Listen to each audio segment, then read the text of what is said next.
Les gars, le son de All Day Project, Famous, c'est vraiment la chanson de l'année. C'est vraiment le groupe de l'année, ils apportent ce vent d'air frais, vraiment, j'aime trop. Et puis, Youngso, elle est mieux dans ce groupe que dans Eyelite, ça c'est clair et net. En plus, elle a dit, elle préfère ce genre de musique, donc c'est clair qu'elle assure plus dedans. Bon, ça suffit les bêtises, vous savez très bien que je troll, et que je ne pense pas du tout ça, quand même, un peu de tenue. Soyons raisonnables. Le 17 ou le 18 juin, All Day Project, qui est un nom temporaire au groupe mixte de The Black Label, ont fait une pré-release avec leur chanson Famous en attendant leur début qui est le 23 juin. Là, je vous parle, on est le 20 juin. Donc, par conséquent, en début de semaine, la musique, elle sort, Famous, et les gens, ils étaient en mode, waouh, la musique, elle est trop bien et tout. Mais factuellement, la musique, elle est pas d'art. Hein. Elle est pas dingue du tout. Quand on entend la musique, c'est une musique qui se classe dans le genre hip-hop. Hip-hop quand même sous-genre pop. Sur les 5 membres de ce groupe, il y en a 2 qui ont un apport musical. Et je vais en parler tout de suite. Déjà, le premier, pour moi, c'est celui qui a l'apport le plus musical. C'est celui qui se démarque le plus de son groupe, c'est Wu-Chan. Il a les expressions faciales, le langage corporel, mais surtout, le rap, c'est un rappeur. Vous me l'aviez déjà teasé dans ma précédente vidéo de All Day Project. Et c'est là où je me dis que vraiment, vous me comprenez. Vous savez ce que j'aime. Ça, c'est ce que j'appelle le vent d'air frais qui manquait à la K-pop. Dans les vents d'air frais qui manquent à la K-pop, on a la production et les voix, les bons chanteurs. Et comme par conséquent, Wu-Chan, c'est un rappeur, ça veut dire que il participe obligatoirement à la production vu qu'il écrit ses raps. Et grossièrement, je vais vous rappeler le milieu de rap dans lequel on se trouve actuellement. Un jour, j'ai discuté avec un grand sage et celui-ci m'a dit que, en vrai, les rappeurs de base, c'est vraiment des sociologues. Ils dépeignaient la réalité dans laquelle ils se trouvaient de manière artistique. Et vous voyez que plus on traverse les airs de la musique, et moins ça se conserve. On est plus dans de l'ego trip qu'autre chose. Pour autant, il y a toujours ce côté récit d'une histoire qui se conserve, parce que de base, le rap, ça découle aussi du R&B. Et donc, il y aura toujours cette certaine narration de quelque chose avec l'ajout de la mélo pour certains. C'est pour ça que de nos jours, les gens, ils ont du mal à qualifier les mélomanes comme des rappeurs. Mais maintenant, j'espère que vous pourrez comprendre ces gens-là, parce que ceux qui ont connu le rap, comme je vous l'ai expliqué avant, en mode des sociologues qui dépeignent la réalité au quotidien ou qui nous poussent à réfléchir en soulevant des questions sociétales, il y en a plus trop là aujourd'hui, plus du tout limite. Et même aujourd'hui, ce serait dur de se lancer dans ça, dans le sens où on est dans une génération où tu peux pas trop t'exprimer, sinon tu seras shadowban ou cancel. Et donc à la fin de cette discussion avec ce grand sage, on en est venu à cette conclusion-là. On sait que le rap c'est un genre qui s'est développé dans la culture afro-américaine, mais ici on est en France, donc je vais vous parler des rappeurs français qui sont les pros de ça. Le pionnier déjà, Monsieur Kerry James, Tonton Kerry. Papa Kerry. Il y en a d'autres tels que Desporuti, donc on peut comprendre les yayas qui ont vécu dans ça. Maintenant quand ils écoutent nos rappeurs, ils sont en mode mais est-ce que c'est du rap? Moi, vous savez que je suis très extrême. Dès que j'entends un peu de mélo, pour moi, c'est forcément sous-genré pop. Mais ils ont du mal à dire ça en France parce que la France, c'est pas un pays de musique. Donc après cette petite digression, on dit merci au grand sage. Merci pour ton point culture, grand sage. Et on en revient à moi, la pop girl. Du coup, je suis allée choper les infos. Là, je reviens vers vous. Et on constate que même si on a traversé les airs et que le genre du rap, il commence à s'ouvrir à un peu plus de qualifications, il y a quand même des choses requises pour être un rappeur, genre c'est la base. Ne serait-ce que savoir écrire ses raps, savoir poser sur l'instru avec sa propre intonation, sa propre prononciation des syllabes. Donc avoir un timbre de voix particulier qui appartient à ton identité en tant que rappeur, c'est important. Et également en tant que rappeur, tu te dois d'avoir une couleur et des gimmicks. Tout ce que je viens de dire précédemment, pour moi, tout ça c'est un packaging, c'est un lot. Ça ne s'enlève pas. Chez tous les rappeurs, vous pouvez relever tous ces critères. Et s'il n'y a pas tous ces critères, c'est que soit c'est pas un très bon rappeur. Et s'il n'y a pas le critère de l'écriture du rap, c'est que c'est un interprète de rap. Parce que un interprète de rap, il peut cocher toutes les cases sauf l'écriture et rester un très bon rappeur. C'est pour ça que Wu-Chan, je vous ai particulièrement demandé si c'était un producteur et qu'il écrivait ses raps et tout, et vous m'aviez dit oui. Donc là j'ai entendu, et Wu-Chan pour moi du coup c'est un rappeur. Not even famous. Et même quand il est sur des parties en mode parler rappé, il pose bien parce que un rappeur instinctivement ça a cette notion du phrasé. Phrasé, pour vous rappeler la définition, c'est... Je vais vous coller la définition en fait, parce qu'à chaque fois je vous le dis, mais on va lire ensemble, parce que lire à voix haute, ça permet de retenir. Et entendre aussi, ça permet de retenir. Pardon. Le phrasé désigne les différents effets de ponctuation d'une phrase musicale ou d'un morceau. Il implique plusieurs aspects de 3 petits points. Et donc, Wu-Chan gère cette notion quand il dit « When I put men's in their places ». Et il y a quelqu'un qui a dit « C'était comme Troye Sivan ». Et maintenant, j'arrive pas à m'enlever de la tête.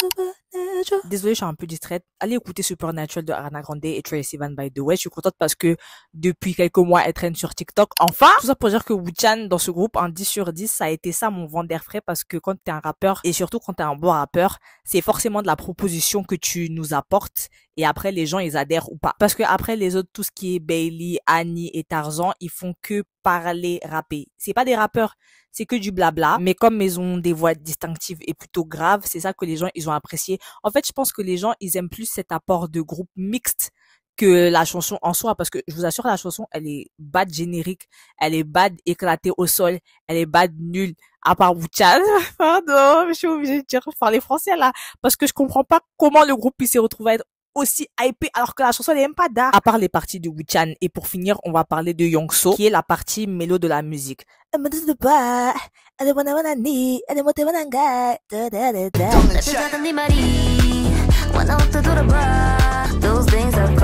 Après avoir écouté Youngso, les gens étaient nombreux à la hyper en disant waouh, elle sauve la chanson, vraiment elle chante trop bien. Honnêtement, la partie elle est accrocheuse, mais ça m'a pas transcendé comme Wu-Chan me l'a fait. Vraiment, Wu-Chan c'est vraiment le membre le plus musical, le plus artistique de ce groupe, de ce que j'entends. Et pour Youngso, après j'ai vu un commentaire qui disait ah mais Youngso, sa manière de poser, elle ressemble étrangement à Aespa et même comment elle utilise sa voix. Je savais pas que moi Youngso elle chantait comme ça, mais effectivement quand là même pas j'ai même pas besoin de pencher l'oreille. Quand j'ai réécouté sa partie, je me suis dit moi, je dirais pas Winter qui chante là. Personne va dire ça. C'est pour tous ces points-là que je peux pas dire que pour moi, la musique, c'est un vent d'air frais. Là, vous avez menti. Peut-être le groupe, ça, je peux comprendre dans le sens où il y a un nouveau groupe mix. Il y aura, moi, je trouve quand même que la 5e génération, il y a quand même beaucoup d'interactions entre les sexes opposés. Hein. C'est vraiment la 4e génération où ils ont flop dans ça. Mais la 5e génération, moi, je la revois comme une 3e génération. J'aime beaucoup. Et pour revenir à Youngso, arrêtez de la setup en disant oui, mais comme elle a dit, elle, ce choix-là lui correspondrait le plus. Donc, c'est normal que ça lui aille bien le genre hip-hop. Bon, je sais pas trop, hein. Pour l'instant, moi, elle m'a pas prouvé quoi que ce soit. Sa partie mélo, elle est accrocheuse, mais ni plus ni moins. Et puis, dans Elite, elle se serait parfaitement bien intégrée. Parfaitement bien fondue. Non mais oh, moi je vous rappelle que de base je connaissais même pas Youngso, c'est juste les gens sur la toile qui arrêtaient pas de dire que c'était une super bonne interprète. Donc je vois pas pourquoi elle aurait pas sa place dans Elite et elle aurait donné une autre dimension au groupe, une dimension plus mature. Mais je pense que c'est pour ça de base qu'ils l'ont prise parce qu'elle est très douée, c'est une très bonne interprète, une très bonne performeuse. Mais Youngso elle a vu le concept, elle a dit Mamacita. Et du coup, elle est partie. Et honnêtement, c'est mieux qu'elle fasse ce qu'elle aime, hein, en vrai. Mais dire qu'elle aurait pas correspondu au concept de Elite, je suis pas d'accord. Donc voilà, c'était mon avis sur Famous. Honnêtement, la chanson, moi, j'ai écouté une fois et ça s'est arrêté là. Les seules parties que j'ai retenues, c'est celle de Wu-Chan parce que ce sont les parties les plus accrocheuses et les plus musicales. Après, Youngso parce que c'est l'une des parties les plus accrocheuses. Après, les 3 autres qui parlent là, et puis aussi le dance break de Bailey. En fait, j'ai l'impression qu'ils ont tout mis dans la musique pour que ça captive l'attention en mode la danse, vu que la 5e génération, c'est plus enfin, la génération de K-pop actuelle, de fans actuels, c'est une génération qui aime beaucoup les chorégraphies. Mais dans la musique, ça va pas du tout là. Il y a juste un moment, il y a de l'instru, mais ça rapporte, ça apporte aucune, pas profondeur à la musique, mais aucune plus-value à la musique. Mais donc voilà, après, ils ont vraiment des voix distinctives et graves, ce qui manquait à la K-pop. Donc les gens, ils aiment beaucoup, ils apprécient ça. Et je pense qu'ils vont partir sur ce créneau hip-hop, rap parlé en mode oui, on est swag, on a du flow, tout ça. Vous allez voir leur début, ça va être ça. Un concept de rappeur wannabe. Et puis vous allez voir Wu-Chan rapper pour de vrai sur le côté et Youngso rajouter sa petite mélodie en mode yeah, oui, turn the man to see, flip, flop, flip, flip, flip, flop. Pardon, je me suis emportée. Mais après, on sait pas, tous les membres n'ont pas dévoilé leur capacité, donc j'attends de voir, peut-être il y a quelqu'un qui va arriver avec une voix de ouf là et qui va me montrer. Après peut-être que ça peut être accrocheur, hein, peut-être qu'il y a de bons interprètes de rap qui se sont pas forcément dévoilés dans Famous. On sait pas encore, mais moi ce que je sais là c'est que Famous, j'ai jamais vu une musique autant hypée pour nada. Mais en fait c'est parce que les K-pop stans, ce sont des bandeurs de jambon. Ah, et petit update, voilà, comme je vous parlais, comme d'hab, des fans hypocrites. Maintenant, Tarzan, c'est le chouchou des nanas. On le traite de hit boy de la 5e génération. On dit, non, mais comprenez-le, il vient d'Amérique. Alors que le bouc, il vient de Busan. Et du coup, les gens, ils essayent de faire une story en mode oui, il vient d'Amérique, il a grandi avec des noirs, donc c'est pour ça qu'il agit comme ça, qu'il utilise des emojis couleur de peau noire et qui met des localisations jungle avec ses tresses en mangeant des gaufres. En fait, la photo, elle me fume, j'ai même pas vu. Genre, plus j'en apprends sur lui, plus je suis en mode, ah, c'est pas que le fait qu'il ait fait des tresses, wesh, vous avez caché plein de trucs. Et en plus, il continue à faire des tresses et tout, hein. Ça montre qu'il aura rien à carrer de vous, il s'en fout. Et il va continuer il a le sang de YG, comme je vous avais dit. Voilà, ça va continuer, il va continuer. Et on lui pardonne tout ça parce qu'il est beau. Il est beau, il a cette beauté, comment dire, stéréotype, genre, il a le stéréotype de beauté. Vous voyez ce que je veux dire, je sais plus comment on dit, mais en mode de la beauté classique, en mode de, il est beau pour tout le monde. Attractif, je ne sais pas, mais il est beau, en mode, vous voyez le délire. Et si tout ça, ça se produit, c'est parce que vous lui avez donné l'heure. Si les gens, à l'heure actuelle, sont en chien sur lui, c'est parce que vous lui avez donné l'heure. Vous lui avez donné de la visibilité à ce mec, à ce type. C'est vraiment un floco, genre, dans quelques mois, dans quelques années, il y aura sa vidéo de lui qui va dire le N-word qui va sortir. Et puis, il va passer entre les mailles du filet. Parce que c'est toujours ça, on vit dans un cycle. Après, peut-être j'ai juste la langue bien pendue, mais comme il est beau, ça va passer. Et comme c'est un garçon, les gens, ils vont rien dire. Ah là là! Comme je vous le dis, la société, elle est hypocrite parce que pour lui, ça passe, mais pour d'autres, ça passe pas. Et la sanction est sévère. Quand je vous ai dit de pas lui donner l'heure, et vous lui avez donné l'heure. Je sais pas, vous, si vous l'avez fait, mais quand je vois les gens sur la toile, je suis en mode, mais wesh. Oh, stand up, debout là. T'es la main en fait. Mais bon, c'est pas grave. C'est la 56e fois que je vous dis comment réagir face à ce genre de situation. Donc l'ignorance, la non-visibilité, ne pas lui donner de l'argent. Mais bon, la 57e fois, ce sera la bonne. Donc du coup, voilà, All Day Project, ce que j'en pense Famous. Après le 23 juin, ils vont sortir, je sais pas s'ils vont sortir un EP ou juste leur début de song. Mais c'est ce que j'en pense de Famous. En tout cas, dites-moi ce que vous en pensez, vous, en commentaire. Et on se retrouve pour plus de vidéos prochainement. Bisous le club, prenez soin de vous. PS, pour tous ceux qui sont arrivés jusqu'à la fin de cette vidéo, la chanson, elle n'est pas si éclatée que ça. Si j'ai dit ça, c'était vraiment pour redescendre toute la hype qu'il y avait autour de cette chanson parce que on vous donne rien et vous réagissez comme si c'était tout, genre, soyez un peu plus exigeant avec vous-même. Genre, vous avez le droit de dire si vous aimez pas vraiment. Mais la chanson, pour être honnête, ça va. En fait, ce qui relève la chanson, c'est vraiment Wu-Chan, la prod de l'instru, et le fait qu'il y a Yongso aussi qui viennent compenser Wu-Chan et tout. J'aime beaucoup leur duo. J'aime énormément leur duo musicalement. Ils ont une bonne alchimie musicale. C'est ça, il y a que ça que j'ai aimé dans la chanson. Sinon, mais normal, je vais dire qu'elle est éclatée, mais ouais, c'est pas éclaté comme je le dis d'habitude en mode vraiment au sens pop.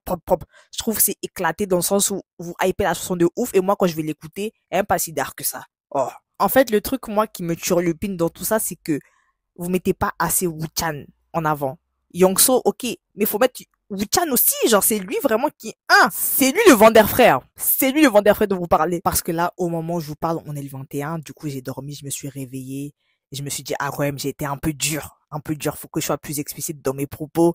Et voilà, il y a que les bips qui changent pas d'avis. Donc je suis venue nuancer en disant que comment je percevais ma manière de dire éclaté. Parce que vous savez, d'habitude, quand je dis éclaté, c'est vraiment éclaté au sol. Et quand je parlais plutôt de rappeur wannabe, trend TikTok, c'est de ça dont je parlais. Après, j'ai pas écouté la chanson en entier, mais j'avais la forte intuition que ça allait finir comme ça. Et puis là, je vois un extrait, c'est exactement comme ça. J'espère que j'ai tort. Rappeur wannabe, plus Wu-Chan et Yongso, on verra. Le 23 juin. PS, rien à voir, mais j'ai beaucoup aimé la production de Style de Heart to Heart. Bon, pas étonnant vu que c'est SM. Mais également de Billion Koyangi, Do the Dance de Ailit. Pas étonnant non plus vu que c'est Belift Lab. Mais bon, je tenais à vous le dire. Voilà, hydratez-vous, prenez soin de vous. Là, c'est la fin.